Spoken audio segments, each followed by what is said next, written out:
จะได้สู้สุดได้ยังพอถึงอันนี้ส่วนสวัสดิ์ก็หมกกันการสำราญเรื่องระบายมินตีได้นักน้องเรื่องเนสน้องตะโก้ประกาศจิกาสไฟน์ตะกูเพียบรำไปได้ยี่เพียบตอนนะแต่มันนึงเชียนแต่ดอใส่เรื่องก็จุด subscribe เอ็มมินเนี่ยมวยพังนะจึงให้ก็มาขาดไปเลยยื้อยังตัดตุสนาใส่เรื่องระบายยังถึงออกนี้โดยการปีเพียมอนยังกับมันดังท่ามีคือเนียงบานจุ่มนายไปเลยจบจุ่มครูซาระบอนเนียงฮานอเปนี่คือดอกเปเวเลดเนียงเต้าเลียนเนเตระบอนเนียงตลับเต้าเอ็นโกรูปินีวิญญาโดยมีมันหนึ่งจ่ายใจนั่งเอาปกระบอกเนียงกับบานนิยัยท้าเอาไว้ถึงอันนี้แม่ได้มีจังโยตับพญาในอ่างจ่าวิญโนรถท่าคือกดเมียนสัตเจียมให้นังกูดอดแต่งมูลพองได้สำหรับพญาตะการในอ่างมาจ่าให้มีนางงานเนียงกับบานปรับท่าระบอกแต่งนู้คือจะสัตว์ได้เมียนรุเรียงท้องเนียงจังโยแต่ระบอกหน้าได้ไงสรุปนังกะดักน้องรถเตะปนนอแต่ปกนางงานกับบานยัยขี้ระหอบเพื่ออ้อยบองใส่ระบอกมีนางงานกับบานสังเกตขึ้นท่าเป็นนี่คือมีแอมเมียนตุ่มเนี่ยตุ่มนงล้อจุ่มนางเอาปูระบอกเนียงโดยการปิดเมียนวิญญาโดยยังเนี่ยมุจับรำจมวยเตะเอาปนปลาระบอกมีเว้งเป็นนี่คือเกมมันสบายจิตซ้อรถท่าบองใส่ระบอกเกตระบานจะใจตลอดตะวิญญาเกจะบ้านหน้าหนึ่งนึกบองใส่ระบอกเกเจคลั่งให้เป็นนูได้มีเลือให้เนียงนังกับบ้านประหยัดรถตะปนปลาระบอกเนียงให้เนียงนางงากับบ้านใหญ่ท่าในนูเตะเนียงนังชัดตลอดหมู่เว้งเตะเอานางงาเกกบ้านปรับทางจังเกนังทั่วจิกเมงล้อนังรงจำมีนอตีนี่ไอเกนางงากับบ้านปรับท่าคือเกนังน้องมีนางงาล่างปฏิเสธโดยตัวให้มีนอไปลืบโอนใหญ่แบบนู้เนียงแม่รำท่าเตะเอาปนปลาระบอกเนียงคือปัจจิกุอสลายครั้งนะซึ่งแต่เนียงนางงามันได้จัดจะแจ้งแต่มันดองเตะเอานางงาเกกับบ้านอ้อยบองใส่ระบอกเกจับในระบอกเกเพียงเตอให้เกนังบัญชีเอาผู้ใส่ดมนางงาเบิกเพียอ้อยมีล่างรถเตะให้มีนางงากับบ้านออกคนจมพอการออมดำเนินระบอกเตะเอาดอกกุอสลายมวยนี่ให้มุนหนึ่งเนียงล่างรถเตะแซ่นังเนียงกับบ้านปรับประกันปนปลาระบอกเนียงแท้ให้เตะเอานางงาขัดความปรังเปรย์ว่าแค่ได้ออกพิสมัติเพียบตบมนางงามีเนียงกับบ้านจะแจ้งให้เนกรุบเนียนางงากับบ้านเลียมีให้บ้านปรับท่าอ้อยมีปรังประหยัดนั่งทั่วดำเนินประกอบโดยสุขติเพียบให้นับไปทั่วดำเนินตามเพลย์มีเนียงจังดังอมปีเนพุ่มแต่บ้านบัดกลสไลด์เป็นนี่แต่เนียงตระบานกิโรเคยหารือเนื้อให้เป็นแต่ดาวพุ่มหนึ่งชอบดำใบสูนมเนพุ่มให้นับไปทั่วดำเนินหมดดาวพุ่มมีเนียงกับบ้านชอบรถเตะให้กับบ้านดาวสมดาวแต่เราเนพุ่มให้นับไปแต่เนียงกำปงแต่ดาวเนียงไม่อารมณ์แท้นอตีนี้คือเพื่อจิเมงคลั่งกระอบเจียคลั่งให้ตัวมนางมีกับบ้านจูบจมูกเนพุ่มให้ตับดังท่านอปีนี้คือเหมือนตัวบ้านรุเคยกนไซนอลายนูเตะให้เนพุ่มนั่งกดกับบ้านปรับท่าคือเมียนเกบ้านเคยไอโรนิก้าได้จะกนไซได้บัดล้วนนั่งโจตอกน้องรถเตะแซ่ระบอกคนน่ะดีเฟนูได้สลับแต่ปูเนเตียนนั่งกดกับบ้านรถโมยังเลื่อนโดยกดบ้านปรับดำเนินท่าปีนี้เกิดตุบบ้านดำเนินทำไมโดยกดนั่งกับบ้านปรับท่านอไปได้กดเต้าเป็นนิดนอวิเมียนระบอกคนน่ะดีเพราะบ้านเคยกรมมันว่ากระมวยจำนวนกระปมแต่ประกายนอมุกวิเมียนโดยปุกเกติงอโนคือบ้านยองปีการลุบันไลประสันบ้ามันตรงลุบันไลเกเตกรมมนุษย์ติงอโนหนึ่งเรกาต่อแปรตอเวเซนตินีเฟนูมีนั่งเนียงกับบ้านสูท่าตาเวเซนตินีนั่งเจนนาเกได้ให้เนพุ่มกดกับบ้านปรับท่าคือเจติติจนในบ้านติงดำน้ำปีรูปนาดีโดยรูปนาดีนั่งก็จะเนได้ประโมทติงดำน้ำกสิกรรมปีภูมิเนสระไปกับบ้านหลบบรรทัดออยเวเซนตินีให้กำปงแต่ในเยคนี้นั่งสับแต่มีนี่ไม่อารมณ์ท่าเมียคลันอ้อยจังนะเนพุ่มนั่งกดกับบ้านปรับท่าเวคือเจคลันดำน้ำระบอบปกวดไปกดนั่งกับบ้านยมอ้อยมีมือให้คลันระบอบเวนั่งคือปีไซให้มีนั่งเนียงกับบ้านโจแต่เจ็ดให้คลันระบอบเวนั่งคือปัจจัยอ้อยคลังให้เนพุ่มกดกับบ้านมันต่อท่าดำน้ำคือเจ้ามุกระบอบเนพุ่มกดนาตินี้ให้ดำน้ำถึงอันนี้ตระบานแกชไนแต่เจกรึงเตให้มีเนียงในยัยท่าแต่เอาไปเนียงเดาโจบนดอกขนมพุ่มคือเมียนอารมณ์ท่าขนมพุ่มคือมีคลันกระอบไอจังนะพุ่มนั่งกดกับมันต่อท่ากดก็มันดังปีมูลเหตุไว้ได้รถท่าเอาไปรูกระเจ็ดอย่างนี้เจนกาคือเวียปลายเจมีคลันกระอบแต่เจกรูชแม่ให้กดนั่งกับบ้านยมอ่อนมีทองได้เอาไปได้มีฮัตตานั่งขันทาเวียปเจกระอบปัดเมนให้มีเนียงกับบ้านยัยท่าเนี่ยถึงออกนี้ประกอบหน้าประกอบจิตปลุยบารมคลังอัมปีการได้บัตรมนุษย์ใจนกขนมพุ่มอันเนี้ยพุ่มกดกับบ้านตอบท่าปัดเมนไนเป็นนี่คือกดกำปูเรียบจำแผนการดำใบโจ้ตัวขนมวิเมียนระบอบรบหนาดีโดยกรมแต่มีเรือให้นั่งเนียงกับบ้านปรับท่าเนียงนางเตาโจร่วมจมูกเนี่ยผูกฟังได้เรือแบบโน้ปูใส่ดมนางกดกับบ้านปรับท่าเป็นเหมือนเจี๊ยกนึดหล่อนูไล่ได้มีเตาโจร่วมมีเนียงกับบ้านตอบท่าปันใต้คือเนียงเหมือนไอโชว์นอสเงียมให้นางออกไตมือเนี่ยสระบานไล่โดยมันจุยไว้สอนูอันเนี้ยพุ่มนางกดกับบ้านออกก้นแต่กันมีพองได้ตัวมานางกรมเนี่ยพุ่มจมูกหนึ่งมีก็บ้านหมดดำมุกปีเมียนระบอบรบหนาดีให้เราเป็นนูได้ปูเนี่ยเยี่ยมกับ ก็បានសួរថាតើអ្នកជានរណាគេដែរហេតុអ្វីបានជាមកទីនេះហើយមីមីនាងក៏បានតបថានាងគឺជាសមាជិកនៃគ្រួសារអាណូវ៉ាស៊ីគឺនាងមកទីនេះគឺដើម្បីចង់ជួបមេរបស់ពួកគេដោយគ្រាន់តែនិយាយឮហើយនាងគេក៏បាននិយាយថាស្អីគេនាងជាពីណាគេគិតថាខ្លួនឯងធំមកពីណាដែរគឺគេមិនដែលស្គាល់នោះឡើយហើយមីមីនាងក៏បានគិតក្នុងចិត្តថាគឺពិតមែនហើយនាងគឺមិនអាចបន្តនាងធ្វើអ្វីបានឡើយព្រោះថាគ្រួសាររបស់នាងគឺជាគ្រួសារអភិជននៃពេលដែលជាម្ចាស់តូចមួយប៉ុណ្ណោះអញ្ចឹងហើយនាងគឺគ្មានអត្តពលហើយនឹងគ្មានអំណាចធ្វើអ្វីឡើយហើយពេលនោះដែរមីមីនាងក៏បានគិតថា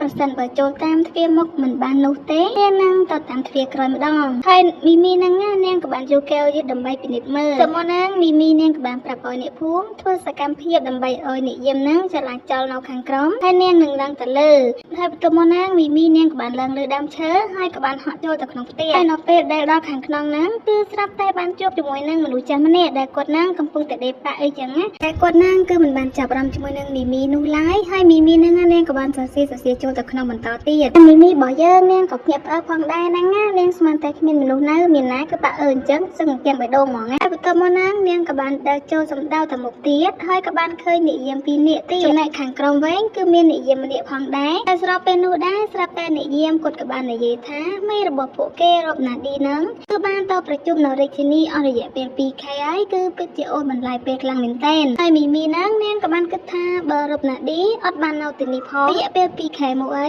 អញ្ចឹងតើនរណាជាអ្នកចាប់កូនស្រីអ្នកភូមិនោះហើយស្រាប់ពេលនោះដែរស្រាប់តែបានឮសំឡេងផោមហើយនិយាមហ្នឹងគេបានគិតថាជាគ្នារបស់គេហើយគេហ្នឹងក៏បាននិយាយលេងសើចថាមិនចាំបាច់បញ្ចាំងចោលនោះទេគឺឲ្យឡើងមកលើមកប៉ុន្តែមានណានៅពេលដែលពួកគេបែរទៅគឺស្រាប់តែបានប៉ាក់អើជាមួយនឹងមីមីនៅពីក្រោយហើយមីមីរបស់យើងហ្នឹងមានកិច្ចតណារួចបានរវល់តែយកដៃបាត់ច្រមុះប្រុសស្អុយផោមខ្លាំងពេកហើយអ្នកដែលផោមហ្នឹងគឺជាអ្នកយាមដែលនៅខាងក្រោមនេះឯងនឹងសោះយ៉ាប់ហ្មងពូហ្នឹងផោមនឹងបែកខាងអស់លេងហើយអ្នកយាមហ្នឹងក៏បានសួរទៅកាន់មីមីថាតើហេតុអ្វីបានជានាងចូលមកទីនេះចូលតាមរបៀបណាអីចឹងហើយពេលនោះដែរមីមីរបស់យើងហ្នឹងនាងក៏បានចាត់ការអ្នកយាមពីរអ្នកហ្នឹងតែម្ដងហើយមិនតែប៉ុណ្ណោះហើយក៏បានទៅចាត់ការអ្នកដែលអង្គុយបញ្ចេញខ្យល់នៅខាងក្រោមផងដែរអញ្ចឹងឲ្យរៀងកុំឲ្យចេះតែផោមផ្ដេសផ្ដាសធ្វើឲ្យគេហ្នឹងបែកខាងអស់លេងហើយបន្ទាប់មកហ្នឹងមីមីក៏បានចាប់ចង់អ្នកយាមទាំង3អ្នកនោះចង់ជួបគ្នាតែម្ដងហើយបន្ទាប់មកហ្នឹងមីមីនាងក៏បានប្រញាប់ប្រញាល់ដើម្បីឡើងទៅលើទៀតហើយនៅពេលនោះដែរស្រាប់តែបានជួបជាមួយនឹងទាហាន3នាក់តែមីមីរបស់យើងគឺមិនមកអង្គយូរឡើយនាងក៏បានចាត់ការពួកគេទាំង3គឺដាក់មួយដៃថែមមួយជើង3នាក់ហ្នឹងដួលឡើងពេញហ្នឹងហើយមីមីហ្នឹងនាងក៏បានបន្តទៅមុខទៀតហើយក៏បានជួបជាមួយនឹងអ្នកបម្រើស្រី3នាក់ហើយមីមីនាងបានគិតថាគឺនាងមិនអាចធ្វើអ្វីពួកគេបានឡើយហើយនាងក៏បានលើកឃើញគំនិតមួយដោយគំនិតរបស់នាងហ្នឹងគឺត្រូវប្រើក្បាច់ទី41ដែលជាបច្ចេកទេសសម្ងាត់ពីសិល្បៈភាគខាងកើតតែមីមីហ្នឹងនាងក៏បានគិតថាចលនាមួយនេះប្រសិនបើមានអ្នកឃើញគឺអាចនឹងខ្មាស់គេបន្តិចប៉ុន្តែវាមិនធ្វើនោះឡើយហើយស្របពេលនោះដែរណាស្រាប់តែឃើញជាមួយនឹងទាហានបានបើកទ្វារប៉ាក់អើជាមួយនឹងមីមីតែម្ដងដែលធ្វើឲ្យមីមីរបស់យើងហ្នឹងចង់កៀងដែរហ្នឹងណាប៉ុន្តែមានណាមីមីរបស់យើងហ្នឹងក៏បានដាក់ទាហានហ្នឹងមួយដៃហើយទាហានហ្នឹងក៏បានមីមីរបស់យើងហ្នឹងចាប់ផ្សែងគេដើម្បីយកទុកលាក់នៅក្នុងបន្ទប់ផ្សេងទៀតអីចឹងណាហើយនៅពេលដែលមីមីបើកទ្វារចូលទៅក្នុងស្រាប់តែបានជួបជាមួយនឹងក្មេងស្រីម្នាក់នោះក៏បានសួរថាតើមីមីជានរណាគេដែរមីមីឃើញហើយហ្នឹងនាងពិតជាត្រេកអរជាខ្លាំងហើយមីមីហ្នឹងក៏បានទម្លាក់និយមនឹងចោលឲ្យស្រឡះហ្មងព្រោះអត់ប្រយោជន៍អីហ្នឹងហើយបន្ទាប់មកហ្នឹងមីមីក៏បានចូលទៅចិត្តនារីម្នាក់នោះហើយក៏បានសួរថាតើនាងគឺជាវេរ៉ូនីកាកូនអ្នកភូមិនៃបានបាត់ហ្នឹងមែនហើយនាងក៏បានប្រាប់ថាពិតមានអីហើយមីមីនាងក៏បានប្រាប់ថាពេលនេះគឺនាងមកជួយហើយក៏បានសួរវេរ៉ូនីកាថាតើមានឈ្មោះនិងរបួសត្រង់ណាដែរអត់ហើយមិនទាន់នឹងបានអីផងស្រាប់តែពេលនោះគឺមានបរិមម្នាក់បានបើកទ្វារចូលមកហើយគ្រាន់តែគេបើកទ្វារភ្លាមឃើញមុខមីមីហ្នឹងគេក៏បានបដិសេធប្រាប់ថាគឺគេមិនរៀបការជាមួយមីមីឡើយណែមីមីយើងវិញហ្នឹងគ្រាន់តែឮពាក្យហ្នឹងហើយគឺធ្វើឲ្យនាងគឺគៀងខ្លាំងតែហ្មងហើយនាងហ្នឹងក៏បានគិតថាហេតុអ្វីបានជាត្រូវគេបដិសេធរៀបការម្ដងទៀតទាំងដែលនាងហ្នឹងគឺមិនដឹងស្អីបែបនេះហើយមីមីហ្នឹងគឺនាងពិតជាចង់ឈួតហ្មងហើយនាងគឺពិតជាឈឺចាប់ខ្លាំងមិននឹកស្មានថាត្រូវបរិមអ្នកទៀតបដិសេធរៀបការជាមួយនាងទាំងដែលនាងមិនដឹងឮហើយនឹងមិនមែនជាកូនក្រមុំដែលត្រូវរៀបការនោះតែបន្ទាប់មកហ្នឹងបរិមអ្នកនោះក៏បានរត់ទៅជិតវេរ៉ូនីកាហើយសួរថាតើនាងមាននាងមិនអីទេមិនមែនមានឈឺត្រង់ណាត្រូវរបួសត្រង់ណាអីដែរអត់ហើយវេរ៉ូនីកាហ្នឹងនាងក៏បានប្រាប់ថាអត់នោះទេតែនាងគឺមិនស្គាល់មីមីឡើយហើយបរិមអ្នកនោះបានគិតថាចាមីមីមិនមែនជាអីឡាទេអីហើយមីមីហ្នឹងក៏បានប្រាប់ថាអត់នោះទេគឺនាងមានឈ្មោះថាមីមីហើយបរិមអ្នកនោះក៏បានសុំទោសទៅកាន់មី មីហើយក៏បានណែនាំខ្លួនថាគេគឺមានឈ្មោះថាហ៊ូកូណាឌីដែលជាកូនប្រុសរបស់ណាឌីអីចឹងណាហើយហ៊ូកូណាឌីគេក៏បានប្រាប់ថាគេត្រូវបានបង្ខំឲ្យរៀបការជាមួយនឹងកូនស្រីខនវេសិនទីណាជាថ្នូរនឹងការដោះដូរក្នុងការទិញដំណាំតែមីមីនាងពិតជាហួសចិត្តនិងគៀងជាខ្លាំងយ៉ាងហោចណាស់ណាមុននឹងនិយាយអ្វីមុននឹងនិយាយពាក្យបដិពាក្យឬបដិសេធគួរតែបញ្ជាក់ឲ្យបានច្បាស់លាស់ព្រោះថាមីមីនាងមិនចង់ឮពាក្យបដិសេធរៀបការជាមួយនាងទាំងដែលនាងមិនដឹងអីប៉ុន្តែពីអ្នកហ្នឹងគឺមិនខ្វល់នឹងមីមីនោះឡើយដោយពួកគេទាំងពីរអ្នកហ្នឹងក៏បានអបគ្នាហើយពួកហ្នឹងក៏បាននិយាយថាបេះដូងរបស់គេពេលនេះគឺបានប្រគល់ទៅឲ្យវេរ៉ូនីកាហើយគ្មានសេះសល់សម្រាប់អ្នកណាទៀតឡើយហើយវេរ៉ូនីកាហ្នឹងនាងក៏បាននិយាយថាអត់នោះទេហ៊ូកូត្រូវតែរៀបការជាមួយឌីអ៊ីឡាសម្រាប់ជាប្រយោជន៍ដល់អ្នកភូមិហើយហ៊ូកូហ្នឹងគេក៏បានតបថាអត់នោះទេគេមិនរៀបការនោះឡើយហើយគេហ្នឹងគឺមិនអាចរស់នៅដោយគ្មានវេរ៉ូនីកាបានឡើយអ្នកទាំងពីរអ្នកហ្នឹងឡើងស្វីតភីងហ្មងណាហើយមិនខ្វល់ពីមីមីយើងសោះធ្វើដូចតំណតែពីរនាក់យ៉ាប់ហ្មងណាមីមីនាងក៏បាននិយាយថាអញ្ចឹងមានន័យថាវេរ៉ូនីកាមិនត្រូវបានគេចាប់ចម្រិតទេមែនវេរ៉ូនីកាហ្នឹងសួរថាតើអ្នកភូមិហ្នឹងជាអ្នកឲ្យមីមីមកទីនេះមែនហើយពេលនោះដែរហ៊ូកូហ្នឹងក៏បានសុំទោសចំពោះរឿងរ៉ាវទាំងអស់ហើយតាមពិតទៅគឺគេមានគម្រោងចង់រត់គេចខ្លួនជាមួយនឹងវេរ៉ូនីកាកំឡុងពេលដែលឪពុករបស់គេមិននៅចំណែកមីមីរបស់យើងវិញគ្រាន់តែឮពាក្យថារត់គេចខ្លួនទៅជាមួយគ្នាធ្វើឲ្យនាងហ្នឹងបែរជារំភើបនឹងស្នេហាបែបហ្នឹងនិយាយទៅយ៉ាប់ហ្មងណាមីមីព្រោះថាមីមីរបស់យើងគឺពេញចិត្តខ្លាំងណាស់ជាមួយនឹងស្នេហាបែបហ្នឹងអីចឹងណាតែមកណាមីមីនាងក៏បានខិតទៅជាតិវេរ៉ូនីកាហើយក៏បានចាប់ដៃវេរ៉ូនីកាថាគឺនាងនឹងការពារមិនឲ្យនរណាបំបែកបំបាក់ពួកគេទាំងពីរបានឡើយហើយវេរ៉ូនីកាហ្នឹងនាងក៏បានអរគុណទៅកាន់មីមី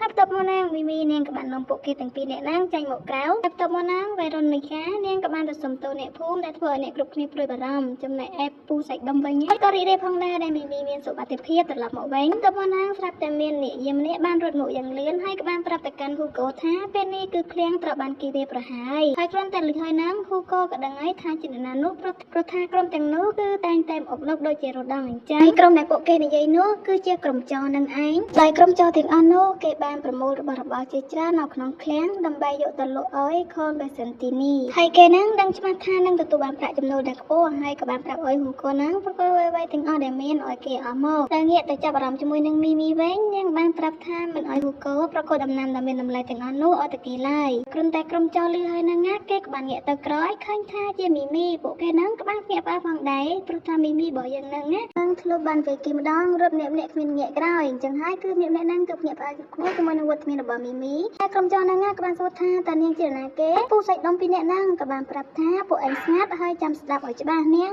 គឺជាអនាគតម្ចាស់ស្ត្រីរបស់នគររូបិនីគឺជាគូដណ្ដឹងរបស់អ្នកអម្ចាស់តែពួកគេលឺហើយទាំងក្រុមចោរនិងក្រុមអ្នកភូមិដែលនៅទីនោះគឺពិតជាមានការភ្ញាក់ផ្អើលជាខ្លាំងតាំងពីដើមឡើយពួកគេមិនដឹងឡើយថាមីមីហ្នឹងគឺជានរណានឹងមានឋានៈជាអ្វីនោះហើយវេរ៉ូនីកាហ្នឹងនាងក៏បាននិយាយថាគឺនាងខ្វះការគូសមទៅកាន់មីមីហើយមីមីហ្នឹងនាងក៏បានស្រែកប្រាប់ថាអត់ទេពេលនេះគឺយើងទាំងពីរអ្នកហ្នឹងគឺខ្លាចជាមិត្តភក្តិនឹងគ្នាឯងមិនចាំបាច់សំរុំអ្វីនោះទេមីមីហ្នឹងក៏បានបន្តថាគឺនាងនឹងបញ្ចាត់ក្រុមចោរទាំងនេះហើយពេលនោះដែរហ៊ូកូក៏បានប្រាប់ថាឲ្យក្រុមចោរទាំងអស់នោះចាក់ចែងហើយគេមិនត្រូវការលក់ដំណាំទាំងនេះទៅឲ្យខនបេសិនទីនេះនោះឡើយគេនឹងស្វែងរកអ្នកទិញថ្មីហើយពេលនោះដែរអ្នកស្រុកក៏បានបន្ថែមថាពិតមែនហើយគឺគេមិនព្រមឲ្យដំណាំរបស់ពួកគេហ្នឹងទៅក្រុមចោរនោះទេបន្ទាប់មកហ្នឹងក្រុមអ្នកភូមិហ្នឹងក៏បានដើរចូលសម្រកទៅរកពួកចោរដែលធ្វើឲ្យចោរទាំងអស់នោះគឺភ័យផងដែរតែស្រាប់ពេលនោះតែមេខ្លងចោរហ្នឹងក៏បានចូលមកដល់ហើយមើលមាត់របស់គេហ្នឹងមកប៉ុណ្ណាណៃហើយកូនចៅចោរហ្នឹងក៏បានប្រាប់ថាពេលនេះគឺពួកគេកំពុងតែវាយបកមកវិញហើយគេក៏បានបន្តថាមីម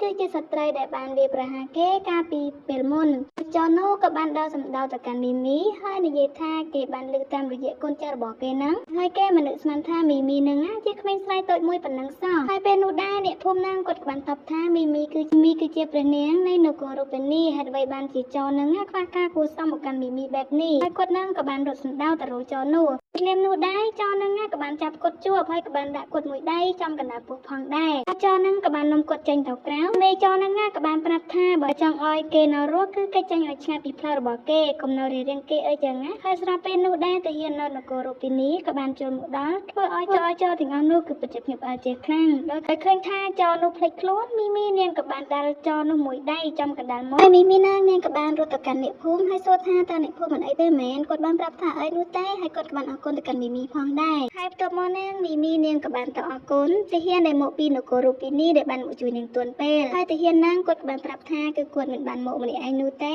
ហើយគាត់នឹងក៏បានចង្អុលតមកហើយនៅពេលនោះដែរស្រាប់តែបានឃើញជាមួយនឹងអ្នកអង្គចារិណាតូគាត់គឺបានដើរសម្ដៅយ៉ាងលឿនមកកាន់មីមីហើយគាត់ពិតជាព្រួយបារម្ភទៅកាន់មីមីជាខ្លាំងហើយក៏បានសួរថាតើមីមីមិនអីទេមែនគ្មានគ្រោះថ្នាក់អីទេមែនហើយមីមីនាងក៏ពិតជាភ្ញាក់ផ្អើលជាខ្លាំងដោយឃើញវត្តមានរបស់អ្នកអង្គម្ចាស់មកជួយនាងបែបនេះហើយមីមីហ្នឹងនាងក៏បានបែរទៅប្រាប់ពូសៃដុំថាគាត់នឹងណែនាំអ្នកអង្គម្ចាស់ទៅកាន់ពូសៃដុំពីរនាក់ហ្នឹងតែពេលនោះក្រុមចរហ្នឹងក៏បានលុកទៅធ្វើបាបមីមីតែពូសៃដុំហ្នឹងគាត់បានឃើញតន់ហើយគាត់ហ្នឹងក៏បានទាញមីមីហើយគាត់ហ្នឹងក៏បានចាត់ការចរនឹងមួយជើងហើយចោមអ្នកទៀតហ្នឹងគឺបានសម្ដៅទៅកាន់អ្នកអង្គម្ចាស់របស់យើងតែធ្វើឲ្យមីមីហ្នឹងគឺនាងពិតជាភ័យហើយនឹងបារម្ភជាមួយនឹងអ្នកអង្គម្ចាស់ជាខ្លាំងពេលនោះអ្នកអង្គម្ចាស់របស់យើងហ្នឹងក៏បានយកក្បាច់គុណទី38របស់មីមីទៅចាត់ការចោមអ្នកហ្នឹងដែលធ្វើឲ្យមីមីក៏នាងភ្ញាក់ផ្អើលជាខ្លាំងហើយមីមីហ្នឹងនាងក៏បានប្រញាប់រត់ទៅរកអ្នកអង្គម្ចាស់ហើយសួរថាតើអ្នកអង្គម្ចាស់មានរោងរបួសត្រង់ណាដែរអត់ឈឺត្រង់ណាដែរឬអត់អ្នកអង្គម្ចាស់ហ្នឹងគាត់ប្រាប់ថាអីនោះទេហើយទាហានហ្នឹងក៏បានប្រាប់ឲ្យចាប់ចោមអ្នកនោះតែចោមអ្នកនោះគឺបានសម្លាប់បាត់ហើយដោយគ្រាន់តែលើកបែបនោះហើយអ្នកអង្គម្ចាស់របស់យើងហ្នឹងគាត់ក៏បាននិយាយថាគាត់មិននឹកស្មានថាបានធ្វើអីខ្លាំងដល់ថ្នាក់គេសម្លាប់បែបនោះឡើយហើយគាត់ហ្នឹងគ្រាន់តែហាត់ក្បាច់គុណតាមមីមីបន្ទាប់ពីមីមីបានបង្ហាញគាត់កាលពីមុនអីចឹងណាហើយមីមីនាងក៏បានអង្គុយចុះហើយនិយាយថាគឺនាងគ្រាន់តែបានបង្ហាញអង្គម្ចាស់តែម្ដងប៉ុណ្ណោះតែអ្នកអង្គម្ចាស់អាចធ្វើបានអីចឹងណាហើយពេលនោះដែរជំនួយការហ្នឹងគាត់ពិតជាតក់ស្លុតជាមួយនឹងសកម្មភាពរបស់អ្នកអង្គម្ចាស់ជាខ្លាំងដោយឃើញថាអ្នកអង្គម្ចាស់បានវាយប្រហារចោលទាំងនោះដោយដៃទទេរបស់គាត់គឺគ្មានអាវុធអីចឹងណាតែទោះជាយ៉ាងណាក៏ដោយគាត់ក៏សប្បាយចិត្តដែលអ្នកអង្គម្ចាស់មិនបានកើតអីតែលើកក្រោយហ្នឹងសូមកុំឲ្យអ្នកអង្គម្ចាស់ធ្វើបែបនេះម្ដងទៀតអីព្រោះថាវាពិតជាគ្រោះថ្នាក់ខ្លាំងណាស់ហើយមីមីនាងក៏ព្រួយបារម្ភអំពីអ្នកអង្គម្ចាស់ផងដែរហើយនាងគឺពិតជារីករាយខ្លាំងណាស់ដែលអ្នកអង្គម្ចាស់មិនមានរោងរបួសអីនោះចំណែកឯអ្នកអង្គម្ចាស់គាត់ក៏បាននិយាយថាគាត់ក៏រីករាយណាស់ដែរដែលមីមីមិនមានរបួសអ្នកអង្គម្ចាស់ក៏បាននិយាយថាគាត់គឺមិនមានគំនិតក្នុងការវាយប្រហារអ្នកណាឲ្យឈឺដល់ថ្នាក់នឹងឡើយហើយមីមីនាងក៏បានចាប់ដៃអ្នកអង្គម្ចាស់ប្រាប់ថាមិនអីនោះឡើយមីមីនឹងនាងក៏បានបន្តថាអ្នកអង្គម្ចាស់មានកម្លាំងនិងអំណាចនិងពូកែលើពីអ្នកណាទាំងអស់ហើយអ្នកអង្គម្ចាស់អាចប្រើភាពខ្លាំងពូកែទាំងអស់នេះដើម្បីការពារមនុស្សគ្រប់គ្នាហើយនាងក៏បានអរគុណទៅកាន់អ្នកអង្គម្ចាស់ដែលបានមកជួយសង្គ្រោះនាងហើយអ្នកអង្គម្ចាស់ហ្នឹងគាត់ក៏បានទាញមីមីទៅអបយ៉ាងកក់ក្ដៅតែម្ដងនិយាយទៅគឺថាពីរអ្នកហ្នឹងឲ្យទៅជួបគ្នាហ្នឹងគឺថាស្វីតមិនចេញហូកូជាមួយនឹងវេរ៉ូនីកាប្រមាណនោះទេគឺថាភីងហ្មងណាដល់អត់ខ្វល់ថាមានពីណាគេនៅចិត្តនោះឡើយគឺធ្វើដូចជាខ្លួនឯងហ្នឹងណានៅតែពីរអ្នកអញ្ចឹងប៉ុន្តែទោះបីជាស្វីតអែមហែមនឹងគ្នាបែបណាក៏ដោយក៏សាច់រឿងរបស់គេហ្នឹងក៏ត្រូវបានកាត់ផ្ដាច់តែត្រឹមនឹងសិនណាហើយចង់ដឹងថាសាច់រឿងរបស់គេស្នេហារវាងពួកគេទាំងពីរអ្នកហ្នឹងនឹងជួបរឿងរ៉ាវអ្វីខ្លះនៅក្នុងជីវិតនោះកុំភ្លេចរងចាំទស្សនាភាពបន្តជាមួយនឹង admin នៅពេលក្រោយទៀតណាអរគុណច្រើនបាយបាយ